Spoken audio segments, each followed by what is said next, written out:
Hello, everyone, and welcome back to the Whale Nerds Podcast. This is episode number 75. My name is Slater, and I'm here with Eric, Adam, and Caitlin. Hey, guys. What's up? Hello. Woo! Oh my gosh. You guys blow out everyone's speakers every time you do that. Just Sorry. testing out their bass. Hopefully, like good quality speakers. Like That was definitely not bass. Whatever, same thing. Science. Anyways, hi friends. Hi. Wait a minute. Yeah, it's been a little bit since we've done a full episode because we're all wrapped up in Secrets of the Whales. And we're busy with The whales. secrets of our lives. Yeah. Let us know what you guys think of the miniseries now that, or out of the, well, our mini episodes, but also out of the series on Disney Plus now that's been out for a while. I'm sure most of you have watched at least one episode by now. Some people have texted me about it. So, yeah. Did they release them one at a time, or did they release like all of them? All four. I think they released all four All at four. once. Oh, okay. It's so funny. Rod was on the boat, and he was like, I could only see episode 1 last night. What do I do? And he literally presses one button. He's like, and he clicks it, and then all 4 episodes pop up, and and he's like, oh. Got it. It was pretty funny. Rod's a legend. That was really cool. Legend who made a city. City who made a legend. All right. Anyways. I don't know what Adam just said. Sure, but Rob- let's step right into sightings, because Sure, I know Rob- that Cam. each and every one of us has had some epic sightings in the last week to 2 weeks to 3 weeks. 2 weeks or 3 Slater, weeks? you're going to burst Wow. if you don't go first. I think you should go first. I haven't had any sightings. You liar. I was with you with all. I've most seen of the Eric. sightings. Eric is at the same sightings as me, just from another boat every day. Sometimes from the same boat. Yeah. People are like, "Why are there pictures of each other all the time?" Yeah, I have like probably 5 photos of Eric over the last week and a half from like opposite boats. That's it. Yeah. Oh, would you take more, Adam? Yeah. It's a rare sighting, dude. That's a super ultra mega rare sighting. No, it's For not. us and you. Oh my God! It's Eric.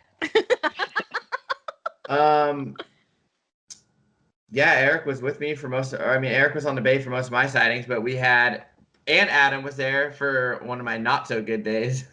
Yeah. So, might be a fault we don't really know yet. So to You be should blame it on determined. Adam. We're gonna give him another chance on another trip in You the can't future. blame it on me because I have good luck. I'll talk about that. Whatever. Maybe just not in the bay. later. What do you mean? I saw southern residents there. We're on pins and True. needles, Slater. What did you see? Whales. Whales, humpbacks. We have humpbacks right now. Brizzos, whitesides. I guess some northern right whale dolphins were seen in the bay today. I didn't see them. It was foggier than a turkey. Let me tell you. Turkey. I found 2 humpback whales in the fog, and I was so happy. Turkey fog. Yeah, turkey fog is a little bit denser than evection fog, but we'll get to that on another podcast. If you look at the Buford scale, it goes from 1 to turkey fog. Advection fog. You're dropping that from the captain's class there, Slater. Good job. Hey, you gotta know him to get that thing. Oh my gosh. Yeah, and so we had, most of you guys know if you follow any of us, that we had a gray whale predation with 3 pods of transient killer whales. Not everyone was there. Dang it, Caitlin was there in spirit. Adam missed it by a day. Gang. That's how we do it up in this B. What? Wow. Oh, You God. need to lay off the frappuccino this late at night, dude. Sorry, dude. So yeah, 24-16. we had a gray whale predation, and then they fed on that gray whale for 4 days, which brings me to a topic because I kept getting so many comments on my post about how that these mean killer whales only eat the tongue and they leave the whole entire body. Baloney. Let's let these scientists, Eric and Caitlin, explain that they don't do that. They're called orcas. When you say killer whales, it's really, Listen, Linda. derogatory. I don't care Settle what down. I don't care what Orcinus orca means. It's still mean to call me. We've definitely talked about this in one of the early episodes, like maybe somewhere below episode 10. But there's sort of a misnomer going around about gray whale predations, and unfortunately, it's from the first Blue Planet series, way back in the late 90s, early 2000s. They did film killer whales. They actually filmed the 51s before Bumper was born. in that attacking a gray whale, and then they said like they just ate the tongue and then left, but that's not actually true. Usually they will feed on the carcass for more than 1 day, in my experience. But sometimes, if there's another kill going on somewhere else, they may only eat the tongue and then leave. It just depends on what's going on. But a lot of the time, they feed on the carcass for more than 1 day. And the reason why they start with the tongue, other than the fact that it's nutrient rich and fatty and easy to eat, is because it's the only open part of the whale when the whale dies. Like, they don't have hands and knives and stuff to cut the whale open, so they have to start where the whale already is open at the mouth, and they have to break the jaw and start ripping the whale open from there. So that's the first piece of meat they can get to anyway. Yep. Facts. Yep. Also, you got to think that, let's say this is their 4th predation, right? Which in this case, it's our first one that we've seen in the bay this year. Mhm. But let's say they've already done 3 or 4 outside the bay, and maybe that's why they would only eat the tongue. They've already been eating gray whales for, 2 weeks straight. We don't know that. I'm just saying, Yeah. in past events, that could have been the case, why they only ate the tongue and left. Yeah, in previous seasons, I've definitely seen mostly whole carcasses wash up on shore. And that's also the couple years that happened, there was a lot of predations happening those seasons. There was like 40 plus killer whales in the bay for weeks at a time, and there was lots of gray whale kills. And so I think some of it was that maybe they were full, but also the current and the sea conditions can get really bad in Monterey, and they can lose the carcass.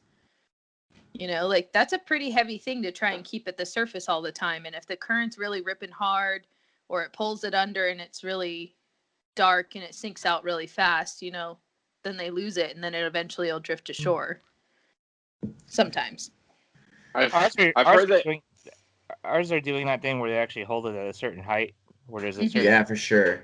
They'll keep it right there, actually. Mm-hmm. So And Yeah, when- I've heard they and like when- stash Yeah. carcasses. You guys heard of that? Is that Yeah. a thing? what My that- first year here, they were. That's what they said. Like the next day, and I mean that basically just happened, in these, I don't know, 4 days ago or 3 days ago, when we got out there on the second day, there was no carcass at the surface, and then midway through the day they brought the carcass up. So Yep. That's crazy. Yeah. Where do I they mean, stash it? Do they have little I don't cages think and that stuff like they little. may not even like- be stashing it. It could just be like buoyantly floating midway, yeah, right? they're putting it in a certain water level where the buoyancy is just right, because where the Gotcha. temperature and Yeah. everything is just right, it'll kind of hover right there. Yeah, They don't have just like a let little it. cabinet with like gray whale meat, seal meat, Nope. sea lion meat. No, I Well, mean, they might. We They can't could leave see it on the bottom, right? The thing behind that, when I was told, was that the water temperature is, 50 Mhm. degrees, so things don't rot as fast as they would Yep. in warmer water. yeah, Yep. So that's why they're able to kind of like feed on it for more. Yeah. Dude, they have their own refrigerators. Yep. and also That's the crazy. temperature and salinity also make a difference in how buoyant something's going to be in the water. Yep. Exactly. Science, all angles, no matter which way you look at it. So yeah, I mean, sometimes they stash the carcass and they'll keep feeding on it, but sometimes they just move on to something else. But it's not, in my opinion, it's not wasteful. They're not just senselessly killing gray whale calves Yeah, no. and then just moving on. Like, killer whales can be quite brutal, especially when they're training their young on how to hunt. I've seen them, absolutely torture seals and sea lions before actually Birds. eating it. Birds, yeah. But, they're not just like ruthlessly killing things for no reason. And They even have then, a purpose. It's all, yeah, even then, it's all a learning lesson. They're teaching the young ones. So, but Well, Eric, when- what does Orcinus Oh. orca mean anyway in Latin? Oh, it means they're a killer. I'm just kidding.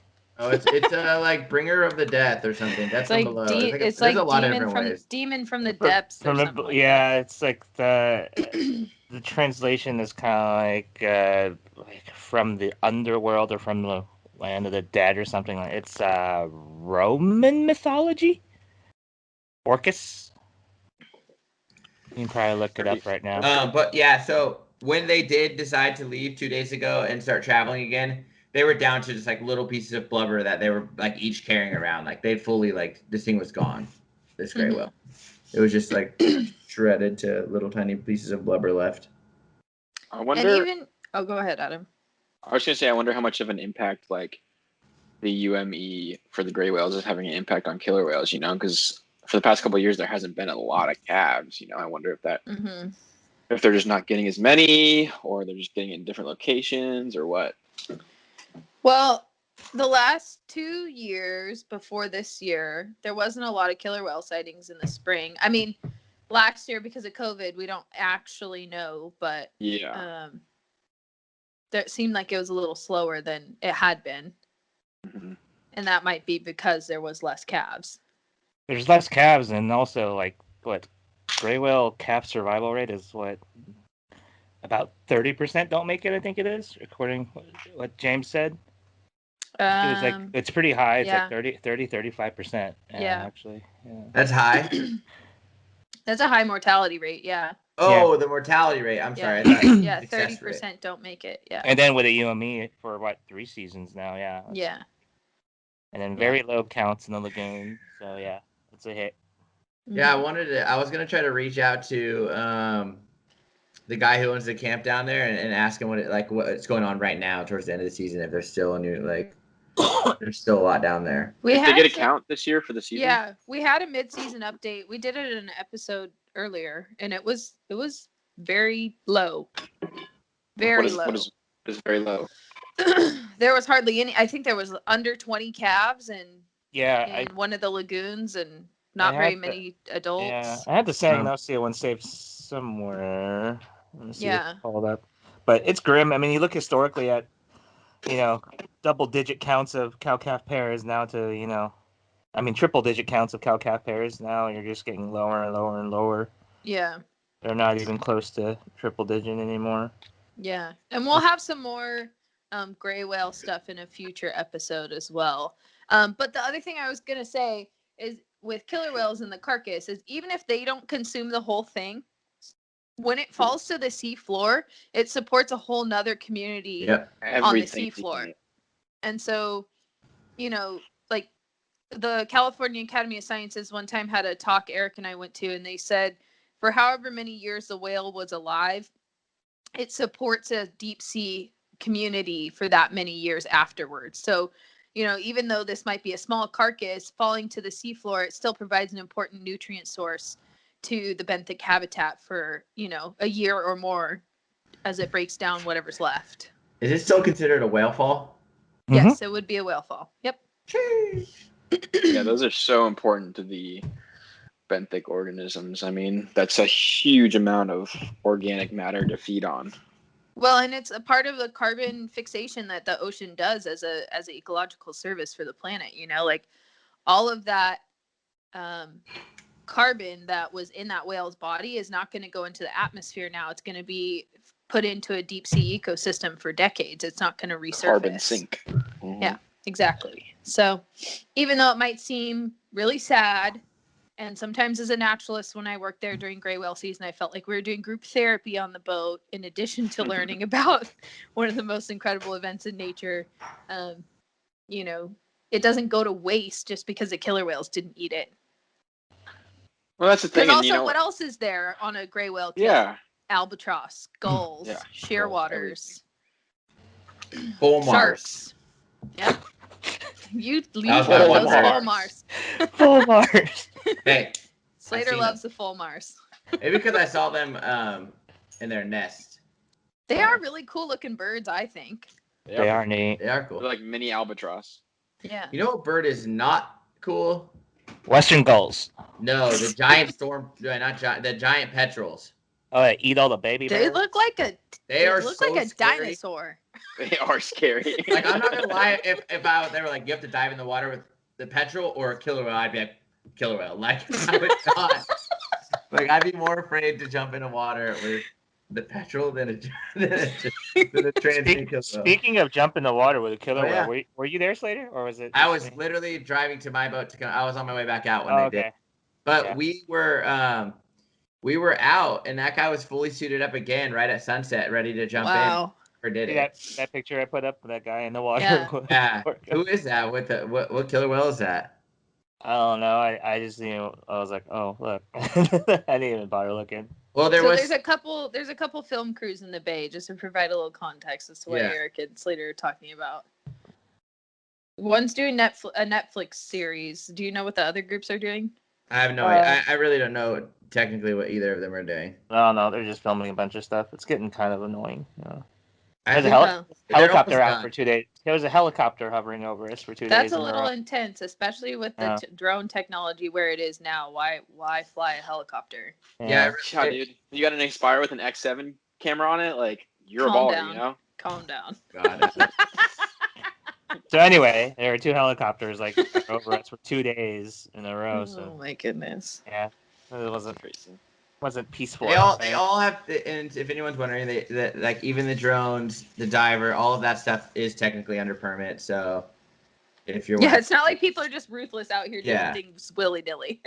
I'm sure there's some ruthless people out there, but But the divers and the helicopters were on permit. yeah. So at the end of the night, it was just Lee and Chase Decker and I. We went on my boat, and we were out there with them at sunset. And I was like, "So, are you gonna get back in the water?" And they were like, they looked at the diver like, "So, you gonna get back in the water?" And he was like, I think he was scared, like he didn't want to get back in, but he was like ready. I think the rest of the day to get in, but he never did it.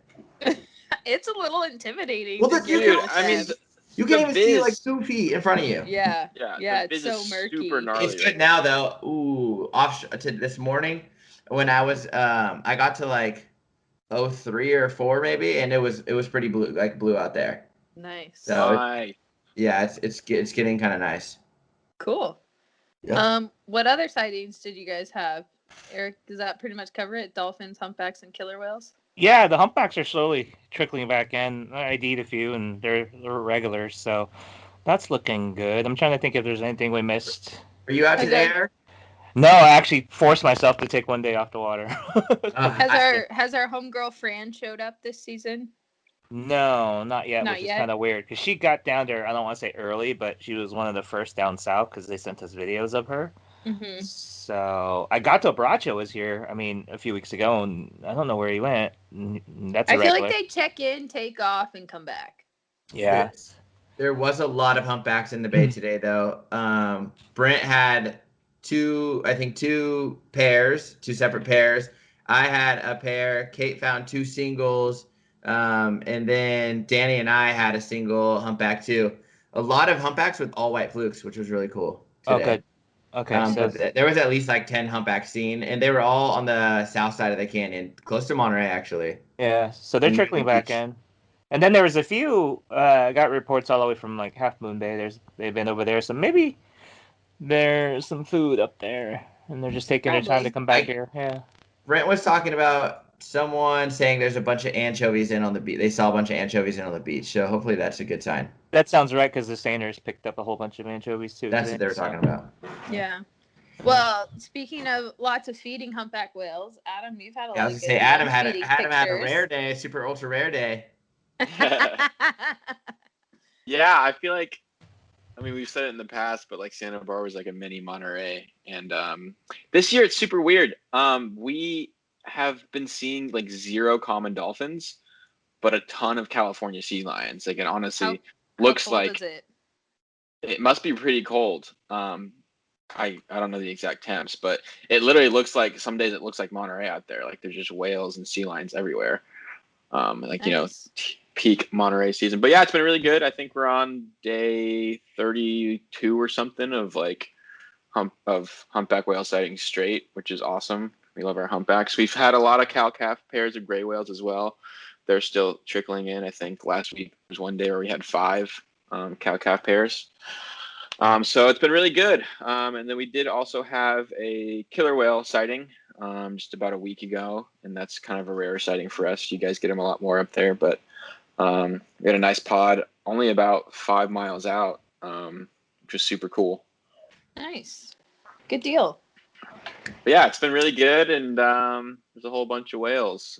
We've had a lot of lunge feeding lately too. I met a Santa Barbara local that I've never a whale that I've never met before. His name is Mustachio, and if you guys saw my lunge feeding video on Instagram or Facebook, this whale has like this overbite, and his baleen sticks out, and it looks like a little mustache. So it's pretty funny. But Dave and one of our other photographers, Bob, have seen that whale for the past 10 years or so, and this is the first time I've seen him, at least that I know of, that you can see his baleen, which is pretty cool.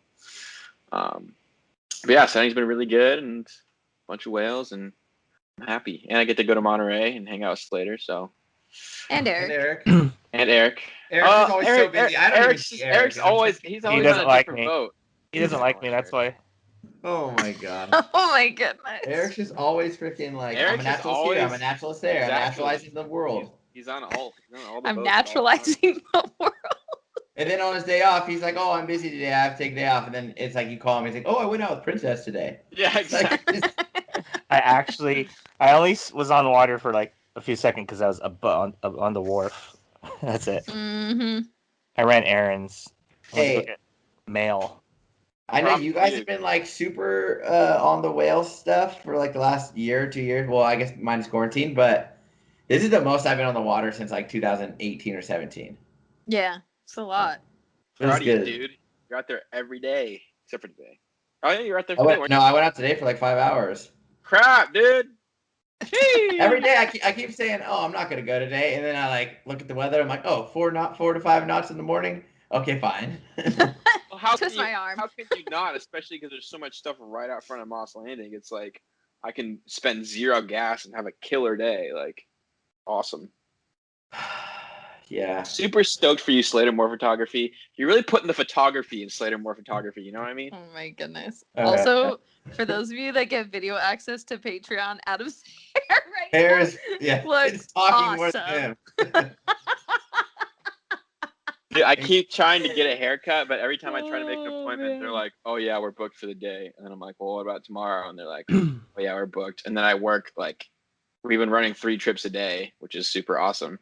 But I've been working from like 8 to 6, and Just then it's buzz like, it, they're all dude. closed. Weed whacker. I actually have a very symmetrical head, so I could buzz it, but I don't know if I'm ready for You that. could buzz it. My You tell us what my is head symmetrical looks head. like it's very large, but in You a bottlenose reality, it's just dolphin? all hair. Oh my gosh. Hey, You I see saw Right some Whale? whales. Yeah, I was You see gonna say, right whale yet? Caitlin, hit me some whale knowledge. I Right did whale? see a northern right whale in the distance, but because we have a 500-yard approach limit, we just didn't even go over to it. Just- You acknowledge it. Nope. The crew was like, "There's a whale over there," and then we Don't kept look. watching. We were like, "Pretty sure that's a right whale. Let's not bring it up." Do you guys ever like today when I was out, I had a humpback whale pop up like, a couple hundred yards in front of me. And does that ever happen up there where you guys with the northern right whale and then you turn away? Yeah, it hasn't happened when I've been on the boat, but in years past, I've heard stories like that. But basically, you just have to like let the boat be in neutral until you can ensure that you can get away from the whale safely. Like you can't intersect its path or anything at all. And I've heard stories where like sometimes they're watching humpbacks and like depending on what the bait is doing, like there might be a right whale feeding in the area too before it like passes through. And then we also have a slow zone. So there's like because the seasonal management area is covering parts of Stellwagen Bank right now. When we head out to go look for humpbacks and stuff, we get to an area where we have to slow down to 10 knots or slower. And they actually track the boat 65 feet and longer via AIS to make sure that they're compliant. Really? So, yeah. Wow. So they can see us on the satellite because we have to have AIS because we're over 65 feet in length. And so they can see like if we're complying or not. Some evil captains turned that off. Yeah, someone can monitor it and like turn the they can tell that you turn it off and stuff. So yeah, it's like actively monitored. Are right whale muggings a thing?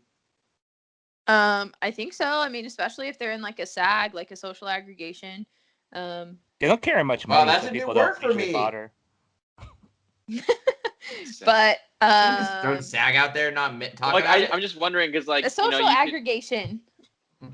Because you could like pull up on like we pulled up on humpbacks before and like whatever they're a half mile away, and then they're down for 10 minutes and they pop up right next to you and they're like, oh, what's good? Yeah, I mean, I think that would be a captain's worst nightmare in New England, just because like it's such a sensitive subject. You'd be like, please get away from me, please go away. Like, please nobody Yeah. record. I didn't do Yeah, this. and everybody's like, that whale was close, and you're like, trying to prove, no, I wasn't, I swear. And it's like, You're but we like, see the I photo promise of I you next to the didn't do boat. it. Or of the whale next to the boat. Yeah. So, yeah, if for us, it's kind of like if there's one in the area, we inform the captain, but typically the decision is to not approach it at all. We just let it go do its thing. But we've seen lots of humpback whales as well. We've had a couple fin whale sightings, a couple minke whale sightings, and lots of Atlantic white-sided dolphins, which is not normal for us. We only typically see dolphins in general, like 10 to 20% of our trips. And the last 2 trips that we've sent out, we've had dolphins not only like within 3 miles of getting to the whales and just seeing dolphins the whole way, they're also feeding with the whales. So it's just like you had dolphins for the whole trip. Which is really, really cool. And then also lots of gray seals, which is really interesting. We've had like over a dozen gray seals out feeding with the whales as well. And a couple times they rafted up kind of like sea lions. There's like 5 or 6 of them together, which is pretty wild. That's awesome. Those white-sided dolphins are so cool looking. Yeah, it's with so that weird. yellow stripe, isn't that neat? It's like a common and a white and a flag had a baby. Except it's But bigger than still- both of them. I know. What A is going common, on a with Rizzo, them? and a lag. All go to Rizzo? a bar. A bottlenose. Yeah, maybe bottlenose. Wait, but I'm just figuring out, why do we never see like these photos of Atlantic whitesides? Like, is there just no one taking Are they pictures of not- these things over there? Are they like Rizzos? Like, are they not very boat savvy or what? No, well, yeah. I mean, they don't show super great a lot of the time. But also I think you guys just aren't plugged into the New England whale photographer scene. Show me them right now. What's their Instagram? I mean, you can follow Cape Ann Whale Watch. I post pictures of them on there. Yeah, Caitlin, if you don't give me a double breaching Atlantic whiteside shot I by the have end a of this triple season, breaching from last She season. does have a triple Oh. breach. Calm down. Oh my gosh, don't looking you at her triple right now. breach on me. Look at that. Go That's look at incredible. Cape Ann Whale Watch. You see the Okay. 3 dolphins leaping? Yeah, they're like Yeah, that's my like photo, a- bro. triangle. Illuminati dolphins. They're super cool looking. I would love to see them one day. We'll go. Yeah. Show. I did get a new lens, so hopefully I'll get a few photos, but I'm also training new crew, so that's kind of got my hands full right now. Camera's not priority while I'm trying to get the new crew trained up. How's When- the weather in like See. April, all that stuff over there? We have a lot of storms. We've only gotten 2 trips off the dock since mid-April. I mean, we're only running on the weekends anyway, but like we're supposed to run Saturday and Sunday, and we've only run one day or the other the last 2 weekends because it's been really windy. What about June? I don't know because we didn't start running last season until 4th of July weekend. Oh, that's right. Yeah, so I'm not All right. sure, but I might have to jam out there. And yeah. Get my right whale.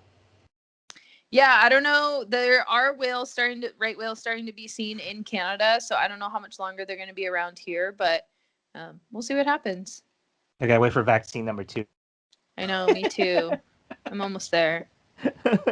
So, I'm all just right. waiting for Kaylin Taylor photography to take off. Caitlin Taylor photography. Yeah, what's that, Caitlin Taylor? I don't know. I'm not like you guys. I don't have the skills. Oh. Oh, get out of here. Ladies then and you gentlemen, guys- you have a and freaking then- killer whale slapping a common dolphin to the Like moon. it's nothing. You use his pec fin to do that. Whacked it up in there, then it headbutt it like it was volleyball. Caitlin snapped it with probably one hand, other hand on the mic. She was like, "Hey, No, I was as in you the- see, they're hunting I was a in the killer common Zodiac dolphin." trying not to fall down. So, okay. So we all have Anyways. epic sightings. Yeah, lots of good stuff going on. Springtime is off to a good start in the Northern Hemisphere. So, okay, so for our topics this time around, I do have an update because last episode we talked about manatees and some of their threats.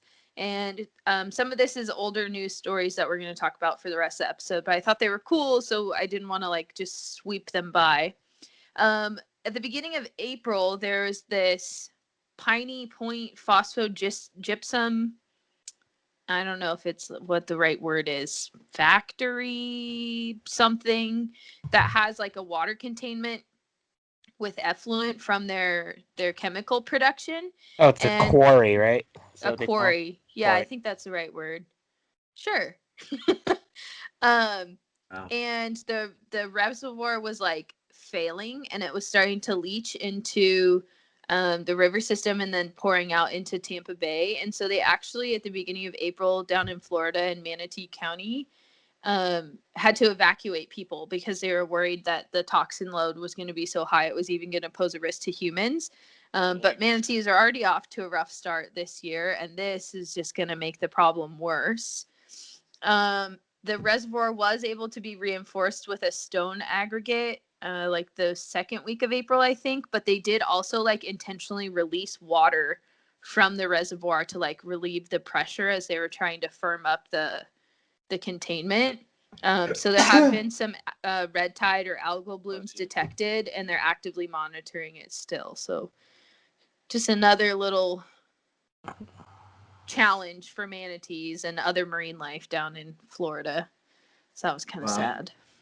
Algal blooms are a natural phenomena, but when you throw agriculture and other nutrients like nitrogen or something like that into the ocean, it turns into a human caused problem, right? An anthropogenic problem. Yeah. Well, and when an algal bloom becomes too big for a certain area, then it takes away the oxygen. And yeah, because I mean the algae is producing oxygen, but then the algae is becoming food for fish, and then too many fish come into one small area and they consume all the oxygen, and then all of a sudden everybody is like suffocating.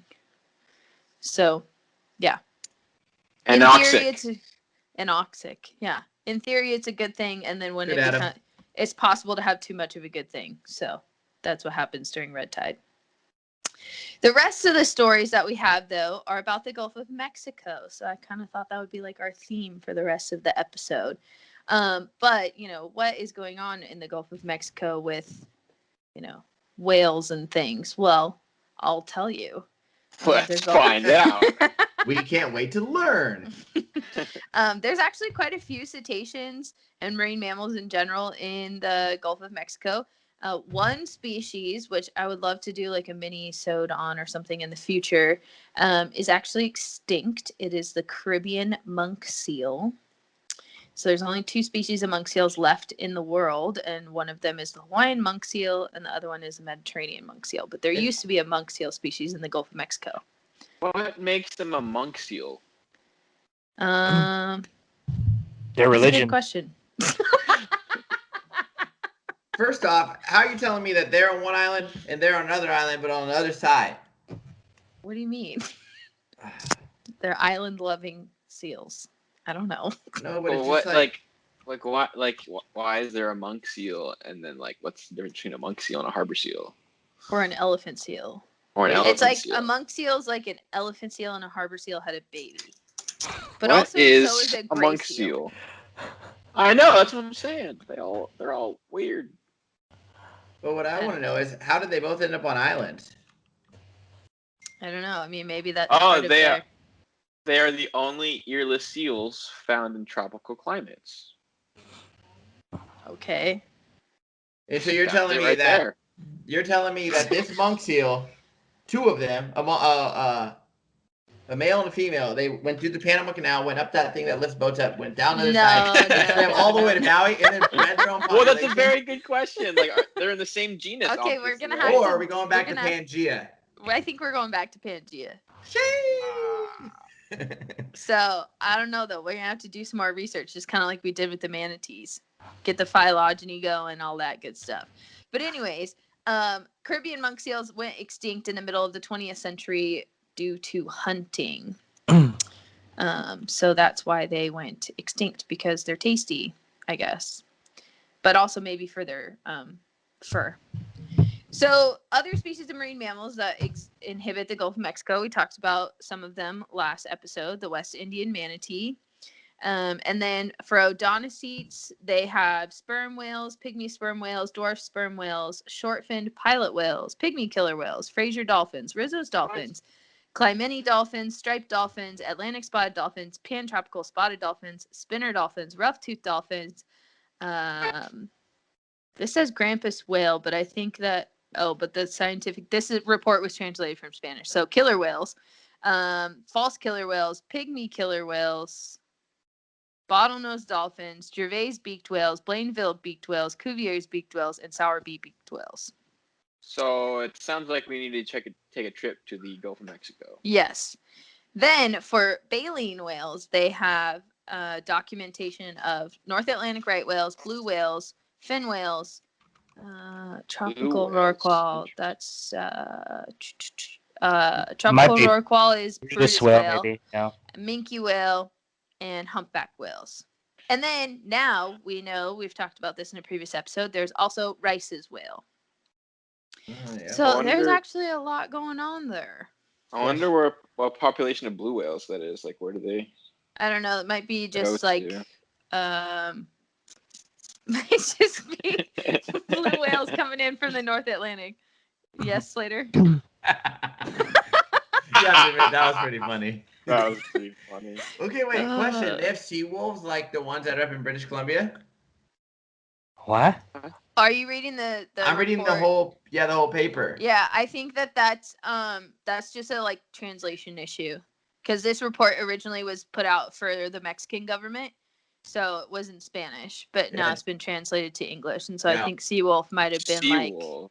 I wonder what I that don't know means. if that was Killer referring whales? to monk seals or killer whales or what it was. I don't know, because they also have walrus, and it's like, hey, obviously there's no walruses off of the Gulf of Mexico, so Yeah, unless there was. I don't think so.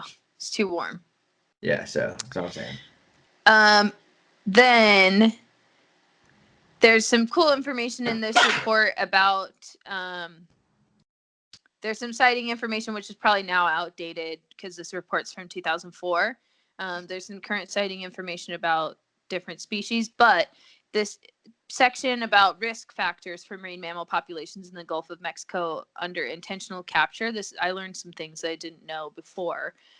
So the meat, fat, and skin of manatees is actually really valuable, and manatee hunting goes back to pre-colonial times, and is one of the significant contributions for population reduction of manatees in the Gulf of Mexico. And it was banned, I think, in the 1920s in some areas, but it still goes on in different parts of Mexico. And it is a traditional hunting, like it's part of their culture in the Tabasco and Yucatan regions. And then there also is a intentional capture of bottlenose dolphins to use as shark bait meat, which was common until 1974. And it was banned by the International Whaling Commission in 1980, but it has been documented in the mid to late 80s in some parts of Mexico as well. And they also think that the dolphins were used as meat. There were some incidences where they weren't sure if the animal was captured or if it stranded and then was harvested. Mm-hmm. And then there was a aquarium trade capture industry going on in Mexico for bottlenose dolphins. It says from 1961 to 1972, 40 to 60 bottlenose dolphins were captured in Mexico, and they were sent to England and Switzerland and Germany. And then since 1984, the International Whaling Commission has a report that indicates 58 bottlenose dolphins were captured in Mexico. But the report is kind of vague as to like what happened, where they were caught, things like that. Until 2001, there were no specific regulations in existence for the capture of bottlenose dolphins. And it was authorized through a system of permits and quotas. So it was sort of like a regulated thing by the Mexican government, I guess. But now it looks like it is totally illegal. Yeah, if you violate the federal law, it imposes a sentence of 1 to 9 years or a fine of 300 to 3,000 times the daily wages of that offender caught in the illicit capture, injury, or death of any marine mammal, or the collection and storage of their products or subproducts. Wow, that's gnarly. 3,000. You could pay a fine 3,000 times your daily wage. That's awesome. Wow.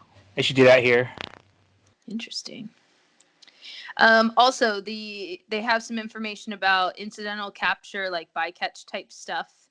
for manatees and dolphins. And there are some reports that fishermen sometimes attack cetaceans to prevent them from eating fish or damaging fishing equipment, such as short-finned pilot whales and the tuna fishery. And some shrimp fishermen believe that bottlenose dolphins destroy their nets, so they shoot them when they come near the boats. Great. This is all from the 90s. I don't think this happens now, but like these reports, this is, just like a summary report. So, yeah, interesting stuff. Gulf of Mexico. There's a lot more going on than anyone realized. Yup. So the reason why I brought this up at all is because there was some cool news stories in March, actually. So we're a little behind, but whale things happen a lot for us. The first story is from like mid-March. There was a huge killer whale sighting off the coast of Galveston, Texas. I don't know if you guys saw that go around on social media a bit. But there's an estimated 100 animals in the area, killer whales. What? And it was Yeah. Overnight fishing boat saw them. Where are pictures? They Click caught the news 54 story. tuna and 240 snapper. Red snapper. Yeah. Yeah. Yeah. And I they saw did like see this. 30 to 50 close to their boat for about 20 minutes. And then they interviewed another guy who was from an aquarium in the area, and he said that they do get sightings reported every couple years, but overall it really is a rare occurrence. So, dude, we know what type they are. You think they're like offshore killer whales there? I have no idea, but 100 animals sounds kind of like it. He said that gotta be. It said that they thought they were pilot whales at first, so they slowed down. Mm-hmm. So they must get pilot whales there if that's what they initially thought it was. Yeah. What time? Could you imagine seeing 100 killer whales in a place that like never sees them? Me and Slater have seen it. And Caitlin. Sorry, Adam. You seen it too? Oh yeah, Caitlin was here for the Monterey. Yeah, of course. Sorry, Adam. Okay, but we expect to see them in Monterey. Yeah. Like, imagine going to somewhere that like never sees them and being like, That's why I made the news. That's what you would be like. I would take pictures. So, and then the other sighting that was in the news in March, like the third week of March, was there was a humpback whale sighted in the Gulf of Mexico. It was about 30 miles off the coast of Clearwater, Florida, so west side of Florida, Gulf side of Florida. It was one single humpback, and this guy got really cool videos. It looks like it was really surface active. It was breaching, it was tail slapping. At one point, it came close to the boat. And then they interviewed a lady from NOAA, Laura Ingleby, and she basically said, we don't really know why the humpbacks come into the Gulf, but sometimes they do. And the last time that a humpback whale was sighted in the Gulf of Mexico and was reported anywhere, it was in 2018 off the coast of Panama City. So pretty cool. And actually in that news story, they said, if you see humpback whales, to call the NOAA hotline for the Southeast U.S. region, because they want to know about it. I'm assuming probably if you see any killer whales, North Atlantic right whales, humpback whales, blue whales, you should probably just call that in. Basically, see any whales, right? Yeah, yeah. And so if anybody who listens to the podcast is from that area that goes out on the ocean, there's we don't know the resources super, super well, but definitely you could call the NOAA hotline for the Southeast U.S. region, and they could tell you, if they want info or not. But pretty cool. More going on there than you think. Pretty sweet. And then there was this paper that came out. Let me look at the date. I think it was fairly recently. Yeah, it was published in March of this year that talks more about the Gulf of Mexico and the habitat suitability of it for cetaceans. And basically, this paper was just modeling. But if you look at how they broke down the models, it is actually a fairly suitable habitat for a wide variety, especially of odontocetes. There are some deep water spots. There's some productive spots in the Gulf. And so I'm not surprised to see such a long list of whales and dolphins seen in the Gulf when you look at other reports, because if you look at how the Gulf is set up, like, it actually has pretty good potential to have a lot of species there. What are those numbers? What is that? Is that depth? It's really warm though, right? Like, Yes. obviously, but 14, yeah. 35,000. Is that how deep it is? I think those numbers are Oh no, shelves and slopes. 1, 2, 3, 4. That's just Okay. like those are areas that they analyzed in the study. But if you look at 3,500 meters, wow. yeah, so it gets pretty deep there. There is a list of sightings as well, which I thought was really cool for some of the selected species that they did modeling for. From 1978 to 2017, there were 810 sightings of sperm whales in the Gulf of Mexico reported. what?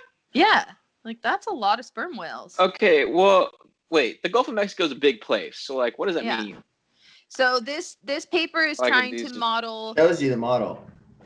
Yeah, it's trying to model the entire Gulf to help determine what's going on in the exclusive economic zones of the United States, Mexico, and Cuba. And in the paper, they talk about how the United States exclusive economic zone is pretty well studied, but the Mexican and Cuban exclusive economic zones are not very well covered. Aren't the Cubans and U.S. ones almost the same because of the distance? Because it's 250 miles, right? And then Cuba's only 60 miles from U.S.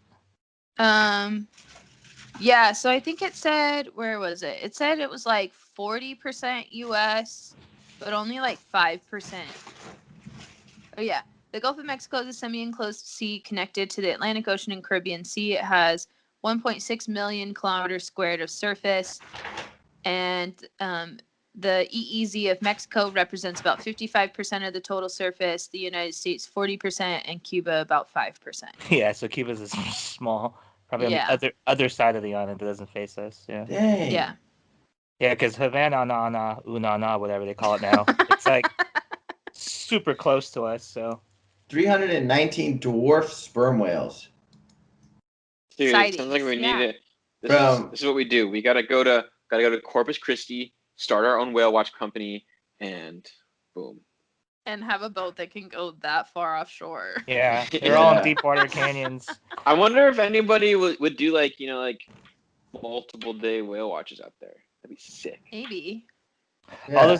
All those canyons you pointed out, Caitlin, on the chart. Like I know there's fishermen who go out there for like swordfish and stuff like that, and they use squid bait because it was deep out there. But yeah, they're taking like full day runs out there from like the Florida area at times to get to. So it's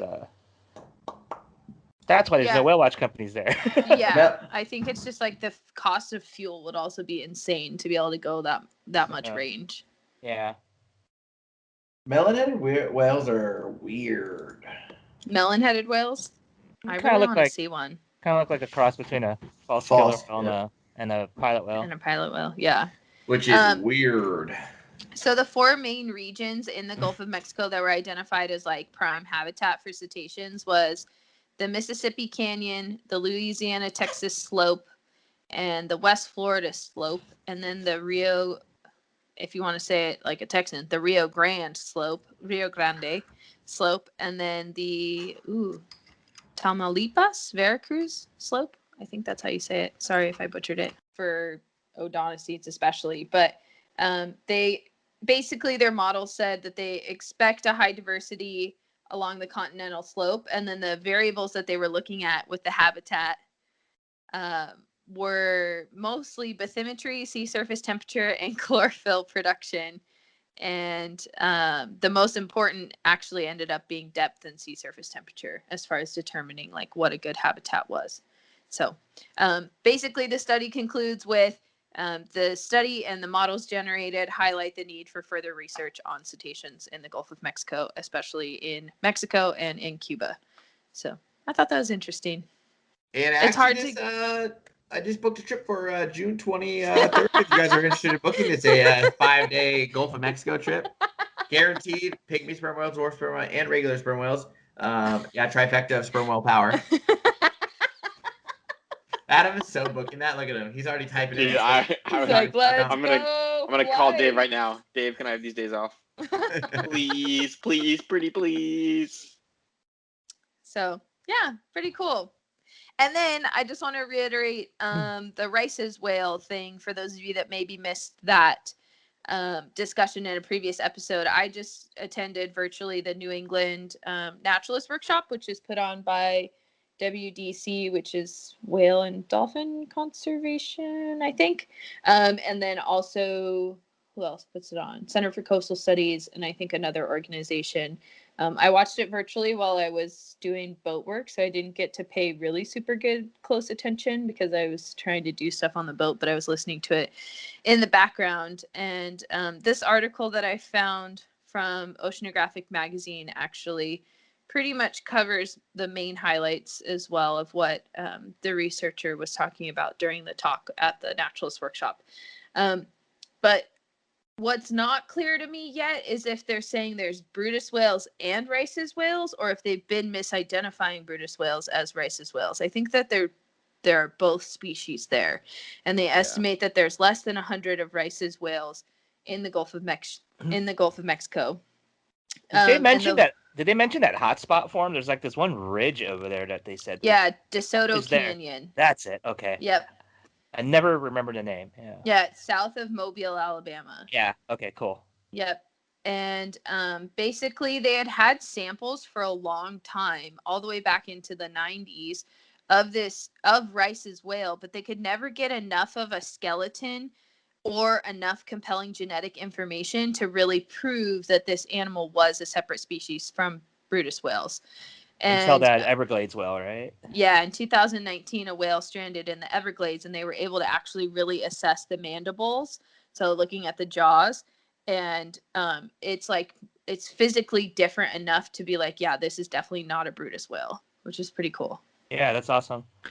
So it's also kind of terrifying. Like, you discover a new species and you're like, oh my gosh, there's only 100 left already. Yeah. Like, what? But what's crazy, they knew about them. That's why they knew about that canyon, because Yeah. they knew they just hung out right there. And then to like actually get one strand and like, wait, this is weird. Where do they breed? Probably in the Gulf. I don't think that they move, but I'm not even sure anyone has a sighting of a calf anywhere. So it's like annoying because it's like, how have we not discovered everything? We've had so much time. This is why I started to want to do whale stuff. I would sit in class with Jim Sumich and have that exact expression and be like, why don't we know this yet? And he'd be like, Caitlin, once you get on the ocean and try and study whales, you'll know why. And that's why I think it's so cool. So, yeah, Gulf of Mexico. That's what I got for you this week. Let's go. I'm going right now. See you. Bye. Adam, get back here now. We have a podcast to finish. And as per usual, thank you so much for the support on Patreon. We've had a few new ones recently. Thank you. Thank you, guys. Yeah, that is a huge thing for us. Yeah. And world. If you don't follow us on social media as well, please do so. On the Facebook page, we post all of our show note links. And then on Instagram, we post like host update type things. So 2 different platforms getting you different information. So give us a follow at Whale Nerds and rate the podcast wherever you listen to it. That helps us kind of like bump up in the show list so other people can find us, because there's not many whale podcasts out there in the world. So I was going through our reviews on Apple Podcasts, and I found my review from like 3 years ago. It was like, Eric, Caitlin, and Slater are so well knowledged on the whales of the world, and they have not me, dude. I just make it up. Great. You're such great advocates for the wildlife. So, like, cute, oh my gosh. Baby Adam. He is still a baby anyway. Sure. Still a baby. I just listen to Caitlin and Eric, and then raise my hand when I have questions. Oh, raise your hand, everyone. I don't know if you guys can see this on the Patreon version of the video. I don't think so, but they keep raising their hands at me. No, I don't think they can see it on the recording. They're like, dang it, we were raising our hand the whole time for nothing. But thank you, everyone. If you made it this far, the secret whale of the week is Later. Oh, you put me on the spot like that? Yeah, because you do it Wait. every episode. Melon-headed whales. We talked about Rice's melon-headed whale. Sure. Rices. You know what, dude? A melon rice whale. Okay. Melon rice whale. That's The two secret types of made-up food. whale of the week is the Melon rice whale. If I don't see some melon rice whales in the comments, I will cry on the next podcast. Go whale watching and see melonheads, and I'm gonna yell out, "Nice melons!" Oh Thank my you, guys. gosh. Well, I did it Thanks, right there. everyone. Bye. Bye.